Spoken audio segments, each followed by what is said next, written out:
Vision chemistry वाले channel पर सभी प्यारे विद्यार्थियों को प्यारे प्यारा good morning, good afternoon, good evening लाल। ध्यान रखिए लाल, 3 मार्च अर्थात सोमवार दिन मॉर्निंग मतलब प्रथम पाली में बायो का एग्ज़ाम होने वाला है। तो सभी विद्यार्थी तैयार होंगे। मुझे पता है कि दिन सोमवार दिनांक 3 तारीख और प्रथम पाली का इंतज़ार कर रहे होंगे कि जल्दी से एग्ज़ाम आ जाए। मुझे पता है कि जितने भी विद्यार्थी हैं सभी लोग रिवीजन कर रहे होंगे, लेकिन बहुत सारे ऐसे विद्यार्थी हैं कि रिवीजन करने को क्या, वो नए नए क्वेश्चन की ओर बढ़ने का प्रयास कर रहे हैं। तो उनकी इस समस्या का थोड़ा, उस जो प्रॉब्लम है उसको सॉल्व करने का थोड़ा मैं प्रयास करूँगा। उनके माइंड में क्वेश्चन से आ रहे होंगे कि कौन सा चैप्टर पढ़ लें या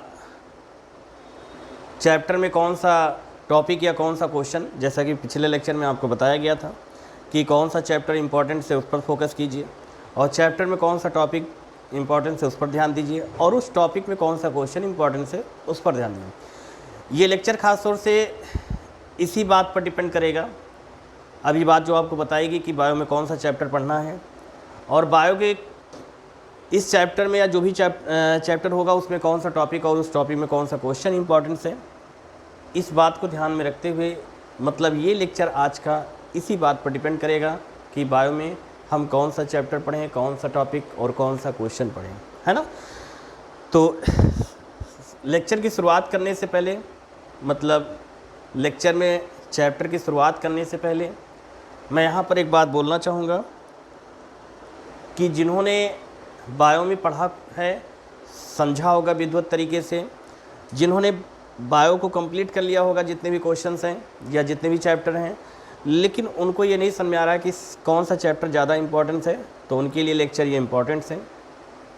और ख़ास तौर से उन विद्यार्थियों के लिए जिन्होंने सीरीज लिया लेकिन सीरीज के पेजेस, जितने भी पेजेस हैं उसका यूज नहीं किया, मतलब नहीं पढ़ा है।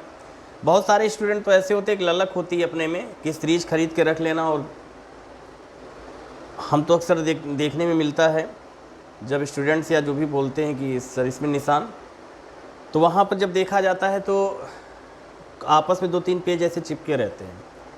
मतलब ये क्लियर है कि सीरीज आप रख लेते हैं लेकिन पढ़ते नहीं हैं, तो कोई बहुत बड़ा इशू नहीं है, क्योंकि ये पास्ट की बात थी, प्रेजेंट की बात करते हैं, है ना, तभी फ्यूचर बेहतर होगा।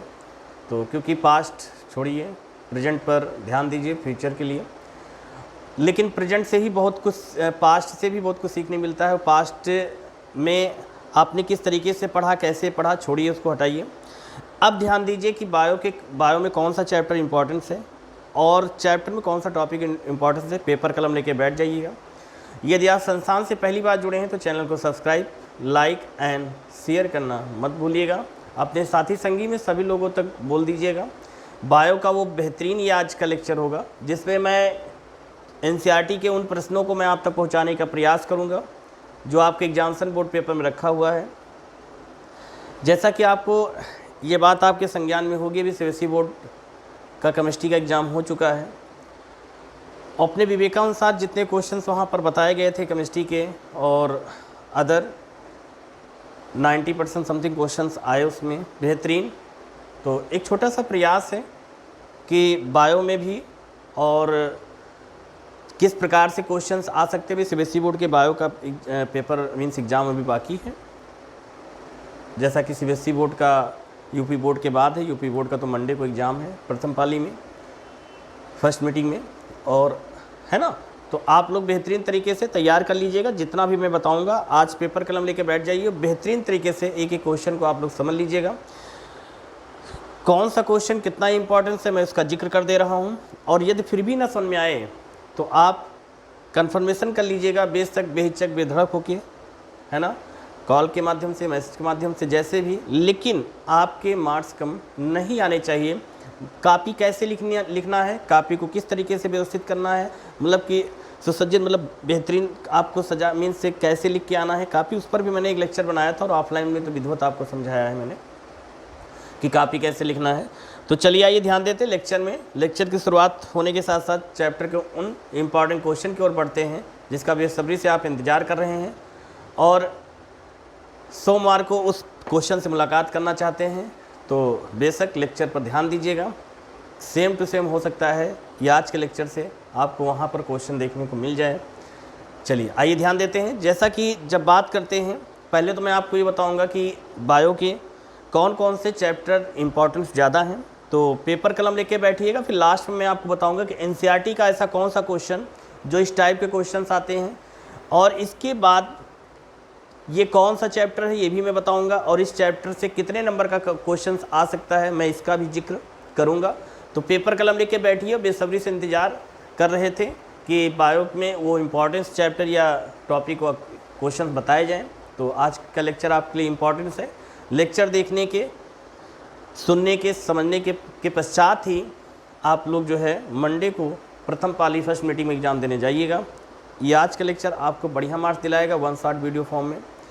ध्यान रखिएगा, एक लेक्चर या 2 लेक्चर या कुछ टॉपिक पर मैं अलग से वीडियो बना दूंगा परसों से पहले, लेकिन ये आज का लेक्चर आपके सभी चैप्टर का मंथन करेगा, है ना। तो चलिए आइए ध्यान देते हैं। पहली बात, जितने भी स्टूडेंट्स हैं सब लोग ध्यान देंगे कि जब हम बात करते हैं इम्पॉर्टेंस चैप्टर की, तो सभी लोगों को पता है कि आपके बायो की जब बात करते हैं इसमें यूनिट आपकी 5 यूनिट दी गई है, 5 इकाई इसकी दी गई है, और सभी इकाई में बेहतरीन तरीके से क्वेश्चंस और चैप्टर वहाँ पर छुपा के रखे गए हैं जो बोर्ड परीक्षा में वहाँ से निकाले गए हैं। तो ध्यान रखिएगा, जितनी बात मैं बोल दे रहा हूँ अपने दिलो दिमाग पे कंठस्थ कर लीजिएगा, दिलो दिमाग पे बैठा लीजिएगा। जितना मैं आपको समझाने का प्रयास कर रहा हूँ, बताने का, नोट करते रहिएगा। जब बात करते हैं पहले चैप्टर का या यूनिट की, तो वहाँ पर आपका जनन से संबंधित, जैसा कि अभी देखेंगे कि इसमें से क्वेश्चन किस प्रकार के आते हैं, फिर भी मैं यहाँ पर भी आज के भी लेक्चर में मैं आपको बता दूँगा, और उनका मंथन किया गया तो वहाँ से भी क्वेश्चन देखे गए किस टाइप के क्वेश्चंस आ सकते हैं। मैंने पहले ही बताया था, आप अपने पढ़ने का फॉर्मेट लॉन्ग में रखिएगा, लॉन्ग क्वेश्चंस वहाँ पर कंप्लीट कीजिएगा, उनके आंसर जो भी होंगे, है ना। तो जनन जो है इम्पॉर्टेंस है, सब लोग ध्यान दीजिएगा। और आनुवंशिकी और विकास ये 18 नंबर का है। बड़ी शालीनता गंभीरता के साथ इसे पढ़िएगा। मतलब पहला नोट कर लीजिएगा, जनन आपका ये 14 अंक का जाएगा, सभी लोगों को पता है चीज़, आप लोग भी बताएंगे, क्लियर है ना। अभी इस पर हम जिक्र करेंगे आज के लेक्चर में। खास तौर से ये लेक्चर खास तौर से उन विद्यार्थियों के लिए है, उन मित्रगण के लिए है जो ऑफलाइन क्लासेस तो नहीं ले सकते, लेकिन घर पर बैठकर बढ़िया अच्छे तरीके से तैयारी कर रहे हैं। तो जनन की बात करेंगे, ये आपका 14 नंबर का है, इंपॉर्टेंस है, सभी लोग पता है, इस पर फोकस कीजिएगा। लेकिन मैं अभी बताऊंगा इसमें से कौन सा टॉपिक ज़्यादा इंपॉर्टेंस है, वो पढ़ना है आपको, क्लियर। दूसरा आपका आनुवंशिकी और विकास की बात करेंगे। किसकी बात करेंगे? आनुवंशिकी और विकास की बात करेंगे। कितने नंबर का जाएगा आपका? ये टोटल मार्क्स आपके जाएगा 18, मतलब 18 नंबर का। अगला है जीव विज्ञान और मानव कल्याण, ये आपका जाएगा कितने? 14 नंबर का। सबसे पहले तो ये देखेंगे कि कहाँ से ज़्यादा मार्क्स हमको मिल रहे हैं, और फिर वो जो ज़्यादा मार्क्स मिल रहे हैं वो किस प्रकार के क्वेश्चन से मिल रहे हैं चैप्टर में, फिर हम लोग उसके पास चलते हैं। अगला जो जाएगा 4, इसके जैव प्रौद्योगिकी के उसके अनुप्रयोग वगैरह जो होते हैं पढ़ लीजिएगा, 10 है। और लास्ट में पर्यावरण से संबंधित लास्ट जो दिया गया है 14। आप सबको सबसे ज़्यादा फोकस किस पर करना है? आनुवंशिकी और विकास पर। यह आपका 18 नंबर का है, और जनन की बात करते हैं 14 नंबर। प्रयास करोगे तो यहीं से आपके अच्छे नंबर आ सकते हैं। अब लेकिन सबसे पहली चीज़ बात करेंगे, जो जनन की बात करते हैं तो जनन में कई प्रकार के आते हैं। जब किसकी बात करते हैं, जनन की बात करेंगे, इसमें क्या चीज़ पढ़ना है थोड़ा ध्यान दीजिएगा। जब हम जनन की बात करेंगे, और आप लोगों ने पढ़ा होगा इसमें यूनिट वाइज सारी चीज़ मैंने आपको समझा दिया कि पुष्पीय पादपों में लैंगिक जनन, क्लियर। ये एक चैप्टर कितना इंपॉर्टेंस है सभी लोगों को पता, सभी के पास नोट्स होगा, बुक्स होगी, सीरीज होगी। सीरीज में कई आप किसी के पास आर्यन पब्लिकेशन, विद्या पब्लिकेशन, राजीव पब्लिकेशंस या मास्टरमाइंड पब्लिकेशन, सभी के पास अलग अलग होगी, लेकिन चैप्टर में क्वेश्चंस आपको वही मिलेंगे, डिफरेंस नहीं होते हैं। तो पुष्पीय पादपों में लैंगिक जनन में आपको इसमें से कौन सा क्वेश्चन पढ़ना है नोट कर लीजिएगा। इस लेक्चर के माध्यम से मैं आपको बता दे रहा हूँ। यहाँ से और किस प्रकार का क्वेश्चन होगा मैं इसका भी जिक्र करूँगा। अति लघु, देखिए मैं चलता हूँ लघु उत्तरीय प्रश्न की तरफ। अति लघु उत्तरीय हम लोग वेरी शॉर्ट पर ध्यान नहीं देंगे, हम लोग चलते हैं, मतलब कि शॉर्ट पर चलते हैं फिर लॉन्ग पर चलते हैं। शॉर्ट में लघु उत्तरीय प्रश्न में एक बड़ा प्यारा क्वेश्चन है, आने के चांसेज हैं, सब लोग ध्यान देंगे। आने के चांसेज में जो क्वेश्चन ये आपका जाएगा, नोट कर लीजिएगा। प्राग कोश के अनुप्रस्थ काट का नामांकित चित्र बनाइए। क्वेश्चन को नोट कर लीजिए फिर से, क्वेश्चन इंपॉर्टेंट है, 2 नंबर का क्वेश्चन है, इस बार बोर्ड में आ सकता है। क्या है? प्राग कोश के अनुप्रस्थ काट का नामांकित चित्र बनाइए। हमने इसमें ये सब लोग नोट कर लीजिएगा, केवल आधे पेज का आंसर है इसका। क्लियर? केवल आपको इसमें डायग्राम बनाना है। क्या बनाना है? अगला क्वेश्चन जो इम्पोर्टेंस है इसी का, तो हम लोग यहाँ लिख सकते हैं 100 परागण के 2 लाभ लिखिए। ठीक है, इंपॉर्टेंट क्वेश्चन से सब लोग नोट कर लीजिएगा इसमें। क्लियर? अगले क्वेश्चन की जब बात करते हैं, परागकण तथा निषेचन में अंतर, परागकण तथा निषेचन में अंतर, ये क्वेश्चन ऑफलाइन जो भी है नोट कर लीजिएगा यहाँ पर। फिर जब अगले पॉइंट्स की बात करते हैं लघु उत्तरीय में,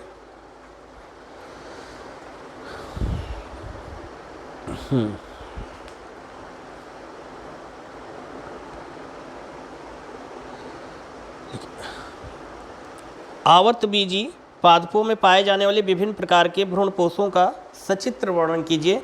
इसका केवल डायग्राम आप लोग बना के लेके जाएंगे, मतलब लेके नहीं जाएंगे, मतलब समझ के जाएंगे, है ना। नहीं आप लोग ज़्यादा माइंड यूज करोगे, लेके चले जाओगे, लेके नहीं जाना है, समझ के जाइएगा। इसी डायग्राम के बेस पर आप जो है इसको जो है मतलब डायग्राम। और एक चीज़ ध्यान रखिए, बायो के क्वेश्चन जो है डायग्राम के बेस पर लिखने का प्रयास कीजिए। डायग्राम आप तैयार कर लीजिएगा, जैसा कि यहाँ पर आपको डायग्राम के बेस पर ये सारे क्वेश्चन हैं, तो ये चीज़ सारी समझ लीजिए। क्या है? आवर्तबीजी पादपों में पाए जाने वाले विभिन्न प्रकार के भ्रूणपोषों का सचित्र वर्णन कीजिए। इंपॉर्टेंस है, डायग्राम इसका इंपॉर्टेंस है। इसी बेस पर आपको कम से कम इसमें आपको 1 पेजेस या 2 पेजेस लिखने होंगे। 3 नंबर के आसपास का क्वेश्चन जाएगा। अब ध्यान देते हैं अगला क्वेश्चन, फल के निर्माण पर संक्षिप्त टिप्पणी लिखिए। बड़ा प्यारा क्वेश्चन है, नोट कर लीजिएगा। फल के निर्माण पर संक्षिप्त टिप्पणी लिखिए। फल के निर्माण पर संक्षिप्त टिप्पणी लिखिए। आप लोग भी लिखते रहो, ऐसा नहीं ऑनलाइन वाले ही लिखेंगे, आप लोग भी लिखोगे, है ना। तो क्वेश्चन लिखते रहिए। लेक्चर तो देख ही लेंगे मुझे पता है, लेकिन देख लिए, है ना, नोट कर लीजिए। फल के निर्माण पर संक्षिप्त टिप्पणी लिखिए। अगला क्वेश्चन, चलिए आइए चलते 5 नंबर की ओर बढ़ते हैं। पेन नहीं है, पेन दें क्या? चलिए, आवर्तबीजी पुष्प की संरचना का वर्णन कीजिए। 5 नंबर का वेरी वेरी इंपॉर्टेंट क्वेश्चन है, इसको सभी लोग कंप्लीट कर लिए। क्वेश्चन को मैं फिर से एक बार बोल दे रहा हूँ। आवर्तबीजी पुष्प की संरचना का, है ना, वर्णन कीजिए और इसका डायग्राम इंपॉर्टेंट से सब लोग पढ़ लीजिए। इसी में अगला क्वेश्चन जो ज़्यादा इंपॉर्टेंस है हम जिक्र करेंगे इसका। हाँ, पुष्पी पौधों में मादा गुरु बीजाणु धानी का युग्मोक विधि सहित नामांकित चित्र बनाइए। इंपॉर्टेंस है, पढ़ लीजिएगा। लॉन्ग क्वेश्चन है ये, 5 नंबर का, ध्यान दीजिए। इनमें से सबसे ज़्यादा इंपॉर्टेंट क्वेश्चन अब है, आवर्तबीजी पौधों में निषेचन क्रिया का वर्णन कीजिए। निषेचन के बाद पुष्प में होने वाले परिवर्तन का वर्णन कीजिए। वेरी वेरी इंपॉर्टेंट है, नोट कर लीजिएगा। डायग्राम इसका कंप्लीट कर लीजिएगा। क्लियर? नोट करते रहो आप लोग भी भाई,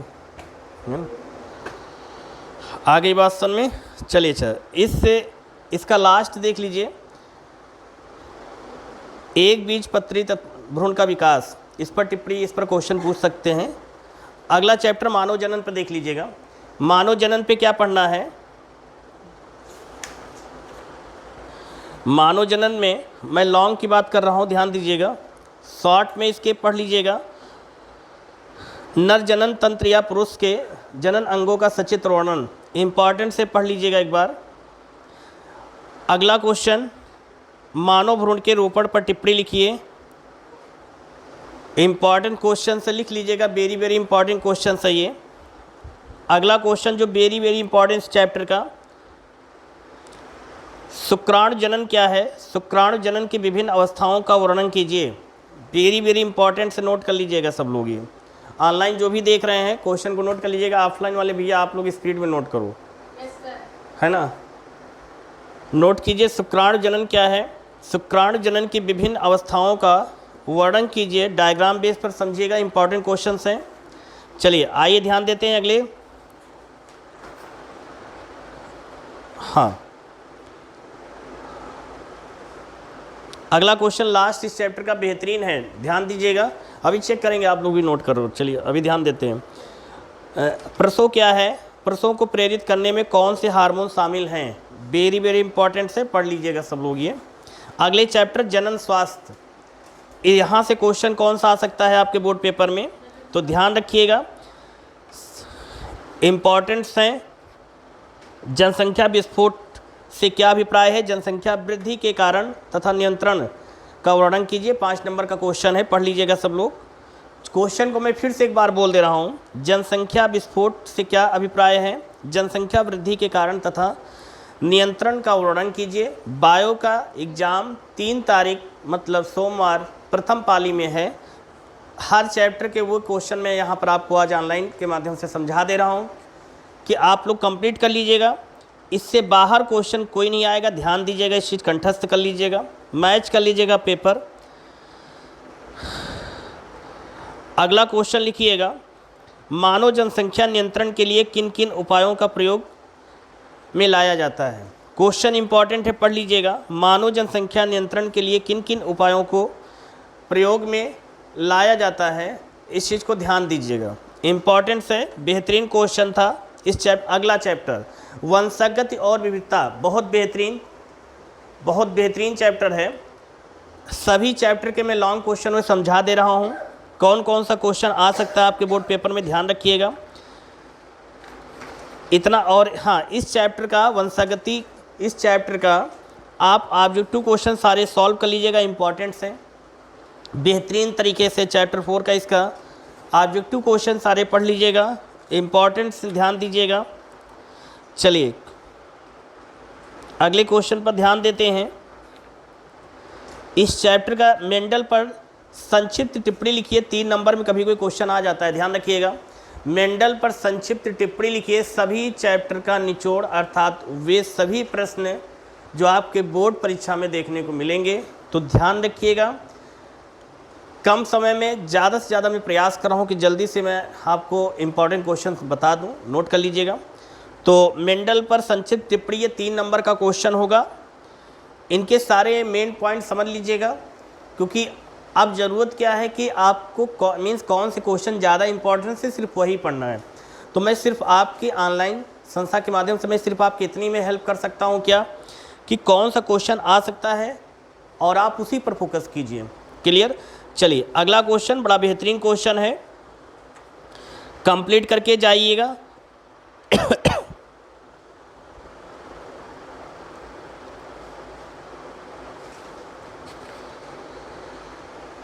हाँ, कभी कभी इस पर टिप्पणी लिखने को आता है, इस पर कुछ शॉर्ट फॉर्म इसके आंसर देने को आता है। फ्रेम शिफ्ट उत्परिवर्तन, मतलब फ्रेम शिफ्ट म्यूटेशन पर क्वेश्चन पूछा जाता है, ध्यान रखिएगा, नोट कर लीजिएगा। ये अलग से क्वेश्चन आता है, फ्रेम शिफ्ट म्यूटेशन क्या होता है, इस पर आपको लिखना पड़ेगा। टिप्पणी साइड के ध्यान रखिएगा, सब लोग इंपॉर्टेंट से नोट कर लीजिएगा।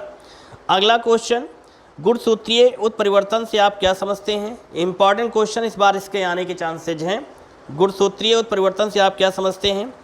इंपॉर्टेंट क्वेश्चन से ध्यान रखिएगा। और 5 नंबर में इस चैप्टर से कौन सा क्वेश्चन आ सकता है? चैप्टर सभी को पता है, मैं फिर से एक बार बता दे रहा हूँ, ध्यान रखिएगा।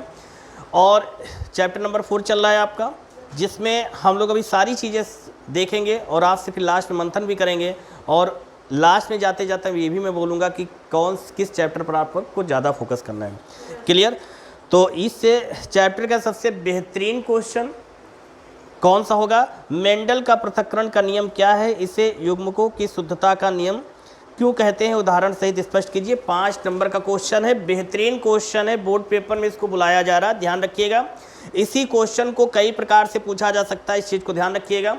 इसी क्वेश्चन को कई प्रकार से पूछा जा सकता है, मैं फिर बोल रहा हूँ, ध्यान दीजिएगा।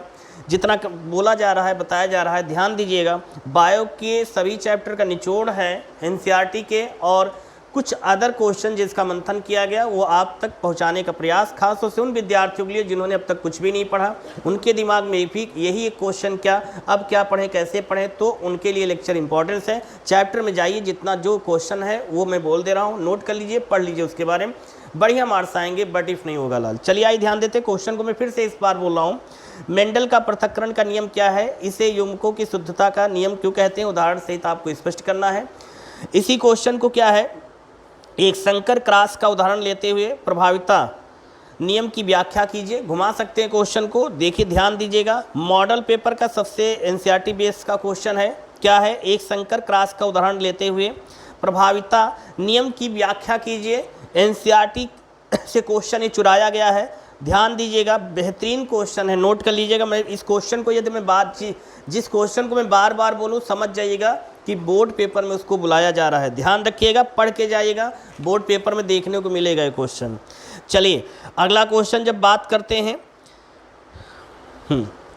ABO रुधिर वर्ग की विस्तृत विवेचना कीजिए तथा उनकी वंशागत समझाइए। बड़ा इंपॉर्टेंट क्वेश्चन है। जब हम चलते हैं किसके पास, ब्लड ग्रुप के पास, तो वहाँ से क्वेश्चन आपके एग्जामिनेशन बोर्ड पेपर में देखने को जरूर मिलते हैं, तो ध्यान रखिएगा। ABO रुधिर वर्ग की विस्तृत विवेचना कीजिए, उनकी वंशागत समझाइए, मतलब आपको ब्लड रिलेशन से रिलेटेड वहाँ पर क्वेश्चन मिल सकता है, ध्यान रखिए। क्लियर, इंपॉर्टेंस है। और ये 5 नंबर का क्वेश्चन है, कितने नंबर का जाएगा आपका, 5 नंबर का क्वेश्चन है।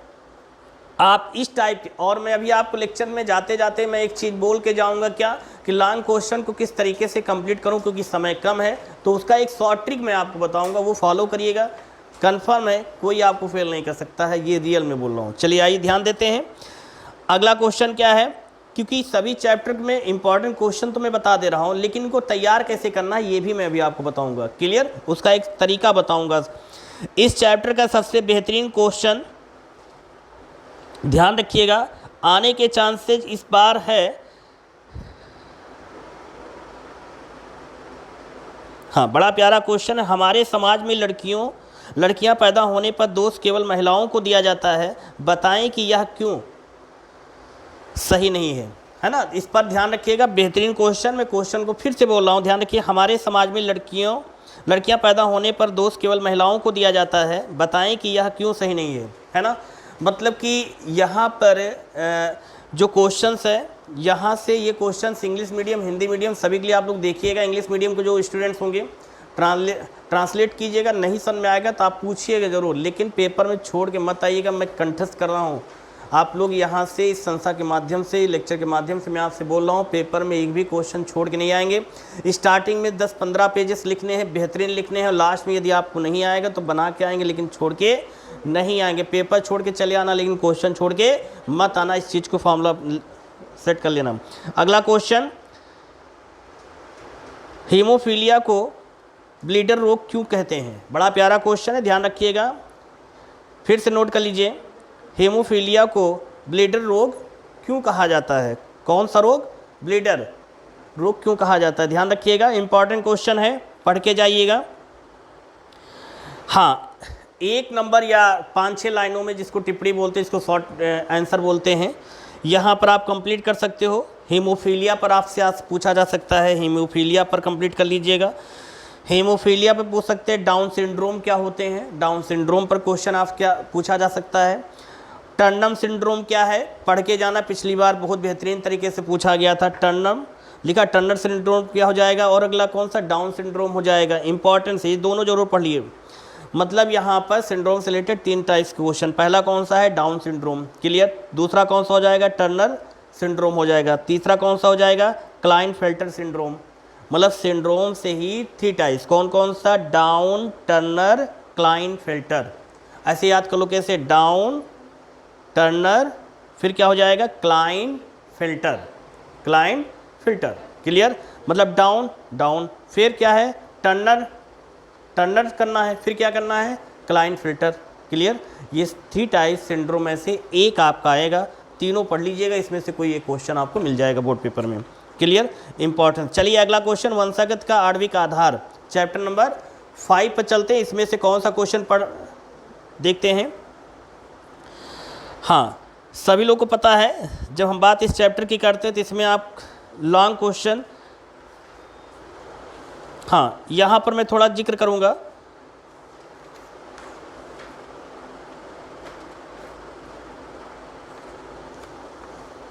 डीएनए और आरएनए सभी लोग पता है। न्यूक्लिक एसिड की जब बात करते हैं, डीएनए एंड आरएनए क्या होते हैं सभी लोग पता है। न्यूक्लिक एसिड होता है। डीएनए का मेन वर्क क्या होता है, माता पिता के लक्षणों को एक पीढ़ी से दूसरी पीढ़ी में ले जाने का, भेजने का कार्य करता है। और आरएनए का मेन फंक्शन क्या होता है, वो प्रोटीन सिंथेसिस का वर्क करता है। मतलब क्या करता है, वो प्रोटीन के निर्माण का काम करता है। क्लियर। डीएनए में मेन फंक्शन क्या होता है, अनुवांशिकी मतलब कि ह्यूमन हेरिडिटी को फर्स्ट जनरेशन से अदर मतलब कि नेक्स्ट जनरेशन में पहुंचाने का कार्य करता है। ठीक है, अनुवांशिकी लक्षणों को एक पीढ़ी से दूसरी पीढ़ी में ले जाने का कार्य। ठीक, डीएनए का चला गया। डीऑक्सीराइबोन्यूक्लिक एसिड हो गया। जब हम बात किसकी करते हैं, सेकंड किसकी, आरएनए की। तो आरएनए का राइबोन्यूक्लिक एसिड, तो आरएनए का मेन फंक्शन क्या होता है, प्रोटीन सिंथेसिस मतलब कि प्रोटीन का निर्माण का वर्ष का काम किया जाता है। तो आपसे कोई पूछे डीएनए का मेन काम क्या है, डीएनए का मेन काम होता है आनुवांशिक लक्षणों को एक पीढ़ी से दूसरी पीढ़ी में पहुंचाने का काम करता है ना। और आरएनए का मतलब क्या होता है, उसका मेन काम क्या होता है, प्रोटीन का निर्माण करना, प्रोटीन का।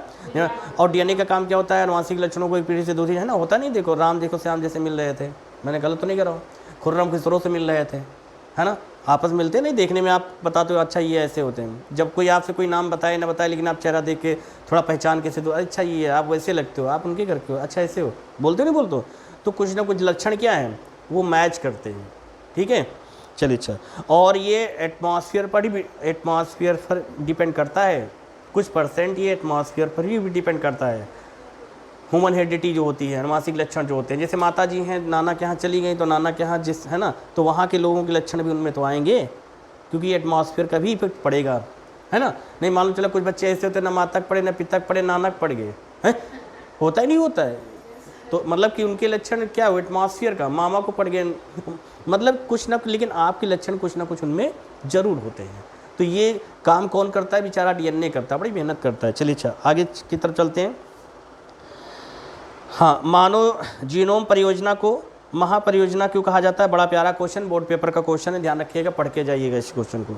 मानव जीनोम परियोजना को महापरियोजना क्यों कहा जाता है, इंपॉर्टेंट से पढ़ लीजिएगा। अगला क्वेश्चन, न्यूक्लियोटाइड के घटक पर संक्षिप्त टिप्पणी लिखिए। न्यूक्लियोटाइड के घटक पर संक्षिप्त टिप्पणी लिखिए। आज के बाद आप मुझसे कभी नहीं बोलोगे क्या बायो में इंपॉर्टेंट क्वेश्चन बता दीजिए। क्यों, क्योंकि ये आज का जो इम्पॉर्टेंट क्वेश्चंस है यही मेन है। आपको इससे बाहर कहीं कुछ ना पढ़ो, प्रयास करो, और आज के बाद फिर आप कभी नहीं कहोगे, क्योंकि बायो का मंडे को एग्ज़ाम हो जाएगा। आपको मेन पॉइंट्स ये था। तो मैं चाहता हूँ मंडे को जब इसका एग्ज़ाम देने के बाद आप कहोगे बायो गया। ठीक है, तो आप प्रयास करो। ये लास्ट लेक्चर का है बायो का, एक लेक्चर हो सकता और बना दूँ जिस पर मैं विधिवत तरीके से समझाने का प्रयास करूंगा। लेकिन मैंने सोचा एक बार मैं कौन सा चैप्टर इंपॉर्टेंट है और उस चैप्टर में कौन सा लॉन्ग क्वेश्चन इंपॉर्टेंट है या कौन से ऐसे शॉर्ट वाले क्वेश्चन इंपॉर्टेंट है, एक बार बताना मैंने जायज़ समझा। क्यों, क्योंकि बहुत सारे स्टूडेंट्स होते हैं जो ऑफलाइन क्लासेस नहीं ले पाते, ऑनलाइन क्लासेस के सारे बैठे रहते हैं, तो सभी के लिए लेक्चर इंपॉर्टेंट है, ध्यान रखिएगा। हाँ, अगला ध्यान रखिएगा क्वेश्चन इसका, सेंट्रल डोगमा पर टिप्पणी लिखिए। बोर्ड पेपर में आएगा, नोट कर लीजिएगा इस बार। सेंट्रल डोगमा पर टिप्पणी लिखिए। बोर्ड पेपर में इसको राइट वाले पेज पर रखा गया है, नोट कर लेना। इतना मैं कॉन्फिडेंस के साथ बोल रहा हूँ कि ये सेंट्रल डोगमा क्वेश्चन आपके और सिंड्रोम वाले क्वेश्चन में से ये आपका उस पर रखा और राइट पेज पर मिलेगा, नोट कर लेना, देखना चाहे राइट पेज पे। सेंट्रल डोगमा पर टिप्पणी इंपॉर्टेंट से ध्यान रखिएगा। बड़ा और पेपर कठिन आएगा, लेकिन उनके लिए आएगा जिन्होंने कुछ भी नहीं पढ़ा। तो ये लेक्चर खास तौर से उन्हीं के लिए है ना। बहुत सारे स्टूडेंट्स होते हैं, 100 पेजेस होते हैं, 100 पेजेस में वो इंपॉर्टेंट ढूंढते हैं, है ना। तो अब आप ये क्या सोचते हो कि 100 पेजेस में भी आप ढूंढने का प्रयास करते हो। आप सोचते हो कि अच्छा और भी अगर आपको मैं 50 पेज बता दूँ, इतना पढ़ लो, कहते हो नहीं और इम्पॉर्टेंट बता दो। फिर मैं कहता हूँ उसमें से 40 पेज सेलेक्ट करता हूँ, नहीं तो आप कहते हो 40 नहीं, उसमें से 20 पेज बता दे, 20 पेज पढ़ लूँगा। जब 20 पेज बताते तब क्या कहते हो, 15 पेज बता दे। जब 15 पेज बताते हो कहते हो क्या है, 10 पेज बता दो। तो मन में एक लालसा आती, पेपर ही ना दे दें आपको, हैं। ऐसा कुछ नहीं है, इस चीज़ को ध्यान रखो, सीरियस होके पढ़ो। अगला क्वेश्चन, मानव जीनोम परियोजना पर संक्षिप्त टिप्पणी लिखिए। मानव जीनोम परियोजना पर संक्षिप्त टिप्पणी लिखिए, है ना। अगला क्वेश्चन, डीएनए की आणविक संरचना का सचित्र वर्णन कीजिए। 5 नंबर का क्वेश्चन है ये, बेहतरीन क्वेश्चन, कई बार इसको यूपी बोर्ड में बुलाया गया है। ध्यान रखिएगा, डीएनए की आणविक संरचना का सचित्र वर्णन कीजिए तथा डीएनए के द्विगुणन का इसका महत्व बताइए। ध्यान रखिएगा। और एक चीज़ ध्यान दीजिएगा कि क्वेश्चन एक भी छोड़ के मत आइएगा। आप 10 से 12 पेज 15 पेज जो भी आपको आते वो लिख के आइएगा। उसके बाद क्या है कि आपको जो थोड़ा बहुत आता है वहाँ से लिखना स्टार्ट कीजिएगा, हेडिंग बढ़िया डालिएगा। हिंदी का पेपर होने के बाद बहुत सारे विद्यार्थियों में इतना ज़्यादा कॉन्फिडेंस आ गया, उसको जब ज़्यादा कॉन्फिडेंस आता है उसको ओवर कॉन्फिडेंस कहा जाता है। यूपी बोर्ड की स्कीम तो इस तरीके से होनी चाहिए, सबसे पहले फिजिक्स का एग्जाम कराना चाहिए, फिर या तो केमिस्ट्री का एग्जाम कराना चाहिए, क्योंकि जब स्टूडेंट्स होते हैं, जो भी फ्रेंड सर्किल में जो भी लोग होते हैं, वो तुरंत तैयारी किए रहते हैं, तो 2 महीना पहले स्कीम जारी कर देना चाहिए। अगर मेरा लेक्चर उन तक पहुँच जाए तो ऐसे लोग ध्यान दें कि खास तौर से लेक्चर, मतलब कि ये लेक्चर खास तौर से उन तक पहुंच जाए, इस बात पर जरूर ध्यान दें। ये होना भी चाहिए, आप लोगों की इच्छा, मैं गलत बोल रहा हूँ, ये होना भी चाहिए। सबसे पहले एग्जाम में हिंदी का नहीं, उसको सबसे पहले केमिस्ट्री का करवा दें, फिजिक्स का करवा दें। साल भर पढ़ा हुआ तो स्टार्टिंग होता है, तो क्या होता है कि आप फिजिक्स का एग्जाम दे के आओगे, केमिस्ट्री पे जब टफ देखोगे, कठिन पेपर आएगा, या आप 2 महीना पहले स्कीम जारी की जाएगी तो कोई फेल ही नहीं हो सकता है। 2 महीना पहले अगर स्कीम आपको दे दी जाएगी तो आप फेल होंगे नहीं होंगे आप। और स्कीम में लिखा होगा पहला पेपर क्या, उस पर साफ साफ लिखा होगा, नोट में लिखा होगा ये स्कीम अब पुनः, मतलब दोबारा ये स्कीम नहीं प्रिंटेड होगी, यही फाइनल है ना, ऐसा होता है ना। तो क्या करोगे, 2 महीना पहले से ही आप पहला पेपर फिजिक्स का, पहला पेपर फिजिक्स का, फिर उसके पेपर, फिर उसके बाद केमिस्ट्री का, तो तैयारी अच्छी करोगे नहीं करोगे, करोगे नहीं करोगे। तो ये, लेकिन जब आपको हिंदी पहला पेपर दे दिया जाता है ना, तो आप हिंदी तो सबको पता, मैं आप हिंदी जो लोग पढ़ते हैं तो उनके लिए हिंदी तो आसान है, लेकिन हिंदी उनके लिए भी जो है, जो नहीं पढ़ते हैं उनके लिए कठिन। हिंदी सब्जेक्ट बहुत कठिन, लेकिन बीएड वगैरह में देखिए, टेट वगैरह में, टीजीटी बहुत कठिन। लेकिन इंटर में, खास तौर से इंटर के स्कीम में सबसे पहले फिजिक्स या केमिस्ट्री, फिर इनको देना चाहिए बायो, फिर देना चाहिए इनको हिंदी, और फिर इंग्लिश कर देना चाहिए। क्योंकि आप तैयारी पहले से किए रहेंगे तो डायरेक्ट जाके फिजिक्स या केमिस्ट्री का एग्जाम दे लेंगे। अब तो लेकिन इस पर बात करने से कोई मतलब ही नहीं है। क्लियर? क्योंकि बस ये, लेकिन ये बात मैं इसलिए बोलना चाहता हूँ, हो सकता है लेक्चर कहीं उनके तक पहुँच जाए, कहीं भी कैसे पहुँच जाए, तो ये बात संज्ञान में होनी चाहिए सबके, क्या कि स्कीम में सबसे पहले आप साइंस साइड के सब्जेक्ट में फिजिक्स केमिस्ट्री रख दीजिए, बायो रख दीजिए, या बायो को छोड़ दीजिए, आप फिजिक्स केमिस्ट्री को रखें, फिर उसके बाद आप हिंदी को रखें। क्योंकि हिंदी का पेपर हमने देखा होने के बाद बहुत सारे स्टूडेंट्स इतना कॉन्फिडेंस, ओवर कॉन्फिडेंस आ गया कि मेरे लिए यूपी बोर्ड का एग्ज़ाम कुछ नहीं है। हाँ, ये सच है, रियल है, और ऐसा ही होना है। तो ये सोच, ये आप में जो थिंग्स है, ये आप में जो कैपेसिटी है, ये आप में जो मेन से सोच आ रही है, अच्छी चीज़ है। तो ऐसे ही मैं चाहता हूँ कि आपका बायो का भी एग्ज़ाम, और फिर आपका फिजिक्स का, फिर केमिस्ट्री का, फिर इंग्लिश का भी पेपर ऐसे ही हो। इसके लिए सिर्फ एक फार्मूला है, क्या मैंने पहले भी बोला था, मैं आज फिर इस ऑनलाइन संस्था के माध्यम से बोल रहा हूँ, सभी चैप्टर की इम्पोर्टेंस कौन सा ये जानो, फिर उस चैप्टर में लॉन्ग कैसे पढ़ना ये जानो। क्लियर? और लॉन्ग कौन कौन से हैं ये जान लो, अभी बताऊंगा लॉन्ग को कैसे याद करना है। क्लियर? दूसरी बात कि सबसे बेहतरीन पॉइंट्स क्या है कि जब आप अच्छे से तैयार करके जाते हो तो 10 से 12 पेजेस आप सभी लोग वही लिखोगे, वही उसी क्वेश्चन से शुरुआत करोगे जिस क्वेश्चन के आंसर आपको अच्छे से आता है। क्लियर?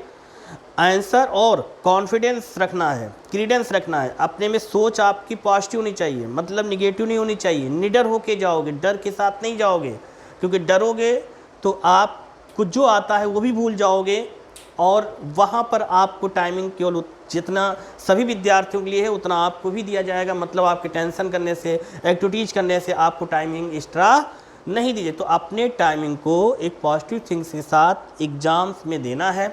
जो आता है पहले लिखो, जो नहीं आता है उसको बना के लिखना, लेकिन पेपर में एक भी क्वेश्चन छोड़ के मत आना। क्लियर? तो इसमें अगला क्वेश्चन इंपॉर्टेंट था, मानव जीनोम परियोजना पर संक्षिप्त टिप्पणी लिखिए। सब लोग नोट कर लीजिएगा, इंपॉर्टेंट क्वेश्चन है। अगला क्वेश्चन, डीएनए एक आनुवंशिक पदार्थ है, अभी आपको बताया गया था, ह्यूमन हेरिडिटी, मतलब कि डीएनए एक आनुवंशिक पदार्थ है, इसे एक प्रयोग का वर्णन करते हुए सिद्ध कीजिए। अभी इस पर आएगा तो कैसे लिखोगे, अब बना के लिख सकते हो, अगर नहीं आता है तो। क्लियर? माता पिता के लक्षणों से कुछ पीढ़ी दर पीढ़ी क्या करते हैं, राम जी श्याम से, खुर्रम खुसरो से मुलाकात, एक जैसे लक्षण मिल रहे थे दिखने में, है ना, that is physical property, chemical properties. DNA का डुप्लीकेशन, डीएनए की अणु संरचना पढ़ के जाइएगा। यहाँ से क्वेश्चन आपके एग्जामिनेशन बोर्ड पेपर में 1 से 2 नंबर का रखा हुआ है, पढ़ लीजिएगा। अगला क्वेश्चन इस चैप्टर का कौन सा इंपॉर्टेंस है? बेहतरीन क्वेश्चन है, इस चैप्टर का सबसे प्यारा क्वेश्चन है। अंतरण आरण्य को चित्र सहित समझाइए। बड़ा प्यारा क्वेश्चन है। अंतरण आरण्य पर संक्षिप्त टिप्पणी लिखिए। इंपॉर्टेंस है, अंतरण आरण्य को चित्र सहित समझाइए या इस पर संक्षिप्त टिप्पणी लिखिएगा। बढ़िया क्वेश्चन है, बेहतरीन क्वेश्चन है, पढ़ के जाइएगा। अगला क्वेश्चन इस चैप्टर का सबसे बेहतरीन क्वेश्चन और जिसके आने की चांसेज इस बार 100% है क्या?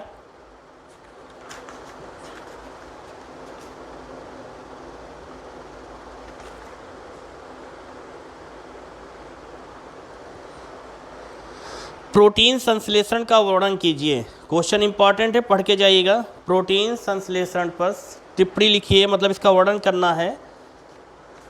प्रोटीन संश्लेषण पर आपको इसका वर्णन करना है, नोट कर लीजिएगा। 6 में चैप्टर नंबर 6 पर आइए। इसका लॉन्ग क्वेश्चन केवल हम देखेंगे।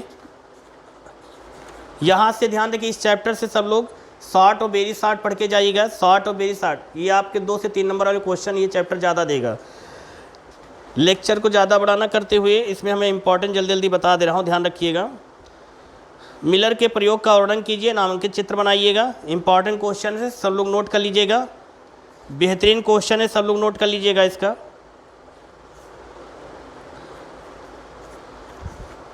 मानव विकास पर एक निबंध लिखिए। क्वेश्चन आ सकता है, 2024 में आया है। मानव विकास पर एक निबंध लिखना है। इसकी सारी हेडिंग वगैरह कंप्लीट कर लीजिएगा, ध्यान रखिएगा इस चीज़ को। मानव स्वास्थ्य एवं रोग अगला चैप्टर है। मैंने क्या बताया, इस ये चैप्टर जो आपका है इससे विकास वाले से, इससे आप क्या करेंगे, आप शॉर्ट और वेरी शॉर्ट वाले क्वेश्चन ज़्यादा कंप्लीट कीजिएगा। लॉन्ग वाली स्टार्टिंग के उठेंगे, जो मैंने कंटिन्यूस आपको बताया है। और मानव स्वास्थ्य रोग यहाँ से आपसे 1 से 2 नंबर वाले क्वेश्चन उठेंगे, नोट कर लीजिएगा। चैप्टर सब लोग नोट कर लीजिएगा। मानव स्वास्थ्य एवं रोग से शॉर्ट और वेरी शॉर्ट यहाँ से पढ़ेंगे, ध्यान रखिएगा। लॉन्ग के पीछे मत पड़ेगा इस चैप्टर से। और हाँ, एक बात और ध्यान रखिए, इसके ऑब्जेक्टिव क्वेश्चन यहाँ से पढ़ के जाइएगा सब लोग। कौन सा ऑब्जेक्टिव क्वेश्चन सब लोग पढ़ के यहाँ से जाएंगे, क्लियर? चलिए अच्छा, एक क्वेश्चन सा यहाँ पर आ सकता है, पीलिया रोग क्या है? अभी जैसा कि आपको बताया था, पीलिया रोग क्या है, ये क्यों होता है ना? तो इस पर क्वेश्चन आ सकता है एग्जामिनेशन बोर्ड पेपर पर, नोट कर लीजिएगा।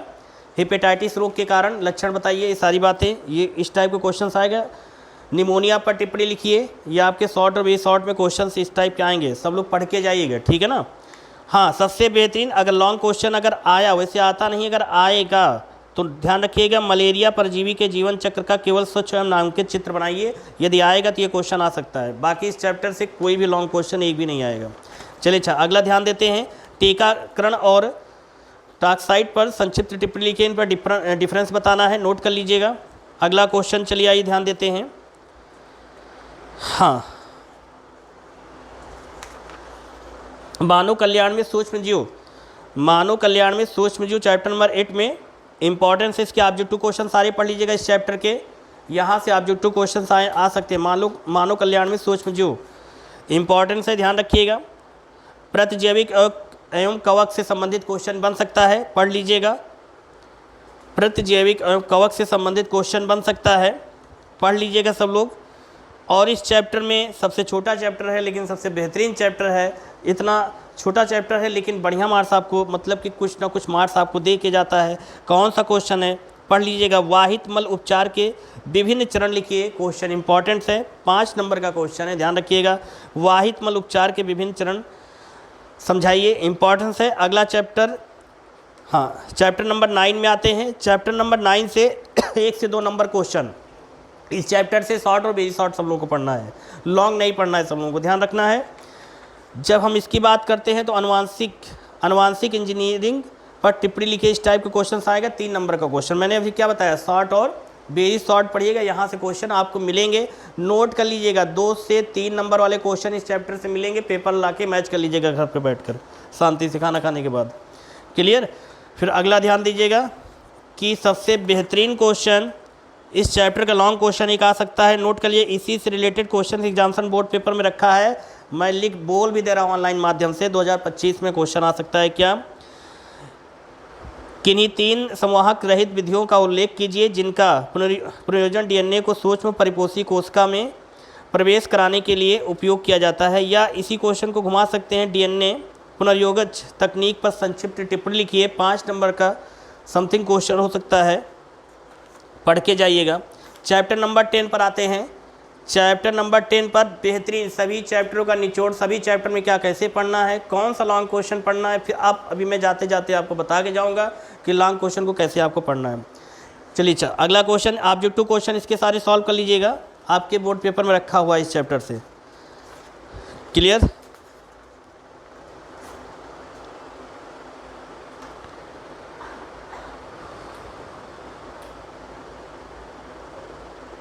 2025 में ये क्वेश्चन आ सकता है, नोट कर लीजिएगा सब लोग जल्दी से भैया। परजीवी जीवाणु क्या है, किसी एक उदाहरण द्वारा सचित्र वर्णन कीजिए। परजीवी जीवाणु क्या है, किसी एक उदाहरण द्वारा सचित्र वर्णन कीजिए। बेहतरीन क्वेश्चन है, सब लोग तैयार करके जाइएगा। कृषि एवं जैव प्रौद्योगिकी के महत्व पर निबंध लिखिए, इम्पॉर्टेंस है, आ सकता है, ध्यान रखिएगा। बेहतरीन सभी चैप्टरों का निचोड़, किस चैप्टर में कौन सा क्वेश्चन पढ़ना है ये ज़रूर आप ध्यान रखिए, ये ज़रूर लेक्चर देख के जाएं आप लोग। हाँ, इस चैप्टर से क्वेश्चन बोर्ड में रखा हुआ है, नोट कर लीजिएगा। परजीवी जंतु से आप क्या समझते हैं, कोई एक उदाहरण दे के समझाइए। बेहतरीन क्वेश्चन है, परजीवी जंतु से आप क्या समझते हैं, उदाहरण से ही समझाइए। अगला चैप्टर नंबर 11, चैप्टर नंबर 11 सफ़र कहाँ से तय हुआ था, 1 से कहाँ पहुँच गए, मतलब बोर्ड पेपर तक पहुँच गए। ध्यान रखिएगा, बेहतरीन क्वेश्चन दिया जा रहा है, लेक्चर देख के जाना गलती से, हैं, क्योंकि मुझे पता है पढ़ने मन नहीं लगता है। क्यों पता है? इकोटोन पढ़ के जाना, इस पर क्वेश्चन आ सकता है। परजीवी पादप पढ़ लेना, ये आपको चैप्टर, एक ऐसा चैप्टर ये आपके शॉर्ट वेरी शॉर्ट सब दे सकता है, तो यहाँ से सारा हाँ, ये चैप्टर आप लोग ऐसा कि चैप्टर नंबर 11 ये कंप्लीट कर लीजिएगा। चैप्टर नंबर 11 जीव और पर्यावरण, मतलब यहाँ से शॉर्ट क्वेश्चन, मतलब वेरी शॉर्ट, फिर उसके बाद लॉन्ग, ये 3 टाइप्स और प्लस ऑब्जेक्टिव क्वेश्चन भी दे सकता है, तो पढ़ के जाइएगा। क्लियर? ध्यान रखिएगा, बेहतरीन। इतनी बातें समझ में आ गई, सब लोग समझ में आ गई बातें। अब बात किसी करते हैं चैप्टर नंबर 12 पारतंत्र में। इस चैप्टर में से क्या आ सकता है, 2 नंबर का क्वेश्चन इस चैप्टर से आ सकता है, 2 से 3 नंबर तक क्वेश्चन। कौन सा आ सकता है, नोट कर लीजिए, इंतजार कर रहे होंगे आप लोग। देखिए पेपर में रखा हुआ है, देखना जैसे कौन सा क्वेश्चन होगा। पारतंत्र को परिभाषित कीजिए, इसके प्रमुख प्रकार भी बताइए, बोर्ड पेपर में रखा होगा।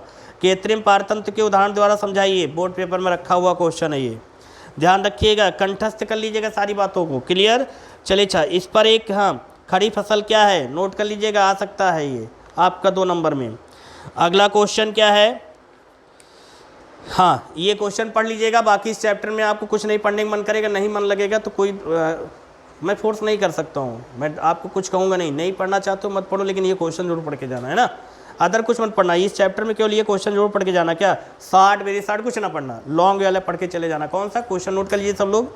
पारतंत्र किसे कहते हैं, इसमें पाए जाने वाले जैविक तथा अजैविक घटकों का वर्णन कीजिए। बेहतरीन क्वेश्चन है। अभी मैं जाते जाते एक बात मैं बता के जाऊँगा, लॉन्ग क्वेश्चन कैसे याद करें, क्या लॉन्ग क्वेश्चन ही पढ़ें, शॉर्ट और वेरी शॉर्ट ना पढ़ें, बताऊंगा अभी, सब्र कीजिए थोड़ी देर, है ना लाल। पारतंत्र किसे कहते हैं, इनमें पाए जाने वाले जैविक तथा अजैविक घटकों के बारे में आपको बताना विद्वत। नहीं बात समझ में आई, गजब क्या बात है। चलिए अच्छा, आगे की तरफ ध्यान देते हैं। हाँ, एक क्वेश्चन अगर चाहो तो इसका और पढ़ के चले जाना। आप कहोगे दोनों पढ़ के जाए कि एक पढ़ के जाए, तो मैं कहूँगा चलिए ठीक है, चाहिए यही पढ़ के जाइएगा, वो मत पढ़ के जाइएगा, क्योंकि समय कम है आपके पास। क्लियर? क्योंकि ये क्वेश्चन ज़्यादा इंपॉर्टेंट है, वेरी वेरी इंपॉर्टेंट है। कौन सा, जीव संख्या के पिरामिड से आप क्या समझते हैं, पिरामिड से आप क्या समझते हैं, घास के मैदान के पारिस्थितिकी तंत्र की जो संख्या के सीधे पिरामिड का नामांकित चित्र बनाइए, इंपॉर्टेंट्स है। डायग्राम बना के चले आएंगे, आपको 4 नंबर मिल जाएंगे, इसलिए मैंने इस क्वेश्चन को सिलेक्ट किया है। क्लियर?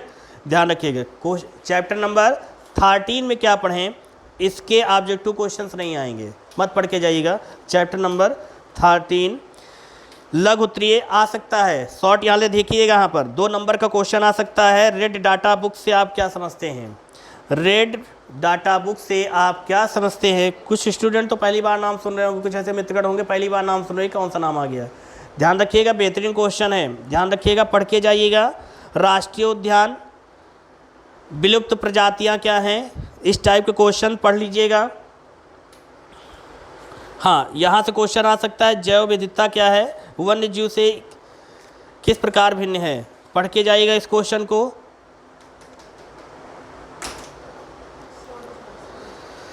है ना, चलिए। और इस चैप्टर का सबसे बेहतरीन, इस चैप्टर का, इस लेक्चर का और आपके कहने मतलब बायो का सबसे ज़्यादा इम्पोर्टेंट क्वेश्चन कौन सा, नोट कर लीजिएगा, कौन सा आप लोग बताएंगे भाई। चैप्टर लास्ट का सबसे प्यारा क्वेश्चन है, ये पढ़ के जाइएगा। इस चैप्टर में लॉन्ग ये पढ़ के जाइएगा। किसी भौगोलिक क्षेत्र में जात छत के मुख्य कारण क्या हैं। किसी भौगोलिक क्षेत्र में जात छत के मुख्य कारण क्या हैं, पढ़ के जाइएगा। 5 नंबर का क्वेश्चन है, कंप्लीट करके जाइएगा। इसी के साथ इस लेक्चर का और इस चैप्टर का और इस बायो के उन सभी प्रश्नों का अंतिम क्वेश्चन था जो आपको बताया गया। अब इस लेक्चर में जाते जाते मैं आपको एक बात बता के जा रहा हूँ, ध्यान रखिएगा।